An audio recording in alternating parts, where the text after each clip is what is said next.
राष्ट्रवादी शरद पवार पक्षाच्या पदाधिकाऱ्यांची आज बैठक पार पडली। पक्षाचे प्रदेशाध्यक्ष शशिकांत शिंदे उपस्थित होते। दरम्यान या बैठकीत कोल्हापूरचा जिल्हाध्यक्ष बदला अशी मागणी करण्यात आली। कार्यकर्त्यांनी गेल्या काही दिवसांपासून पक्षातील जिल्हाध्यक्षांबाबत नाराजी व्यक्त केली। कार्यकर्त्यांना चांगले स्थान मिळवून देणारं नेतृत्व द्या अशी मागणी। विशेष म्हणजे आज पक्षाच्या बैठकीला जिल्हाध्यक्ष अनुपस्थित आहेत, त्यामुळे कोल्हापूर जिल्हाध्यक्षांबाबत पक्षात तीव्र नाराजी असल्याचं स्पष्ट आहे। त्यामुळे माझं सगळ्यांना म्हणणं आहे की नेतृत्व आमचं स्पेसिफिक म्हणणं आमचं तुम्हाला आहे की जो पण नेता द्या, कुठल्या नेत्याकडे सांगणार नाही तुम्ही हा नेतृत्व द्या, त्या नेतृत्वाला द्या, तर त्या नेत्याची जबाबदारी आहे की आपल्या सोबत असणाऱ्या कार्यकर्त्याचं स्थान कुठं मिळू शकते आणि त्याला तिथं मिळवून देण्यासाठी काय पराकाष्ठा केली पाहिजे त्या नेत्याने ठरवली पाहिजे।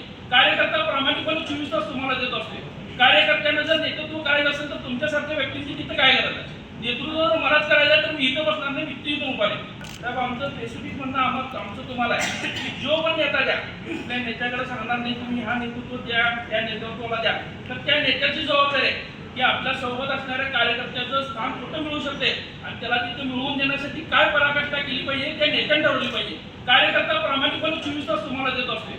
कार्यकर्त्यांना जर नेतृत्व करायचं असेल तर तुमच्यासारख्या व्यक्तींची तिथं काय गरज आहे? नेतृत्व जर मलाच करायचं तर मी इथं बसणार नाही, मी इथं उभा आहे। मुळात राष्ट्रवादीच्या नेत्यांनीच काय केलं पाहिजे, राष्ट्रवादीचा जो मुख्य नेते जरी कोण आले तर त्यांनी राष्ट्रवादीचा जो मुख्य नेता आहे त्याला घेऊन त्यांच्याकडे पहिल्या बैठकीत मग त्यांना इकडे आपल्याकडे बोलवलं पाहिजे आहे की आपल्या कोल्हापूर जिल्ह्यातून साधारणपणे 60 गावातून साहेब शक्तीपीठ महामार्ग जाणार। साधारणपणे 5000 एकर ही सुपीक शेत जमीन, हे 12 महिने बागायती आपण म्हणतो, ती त्या माध्यमातून ही कायमस्वरूपी नापीक होणार।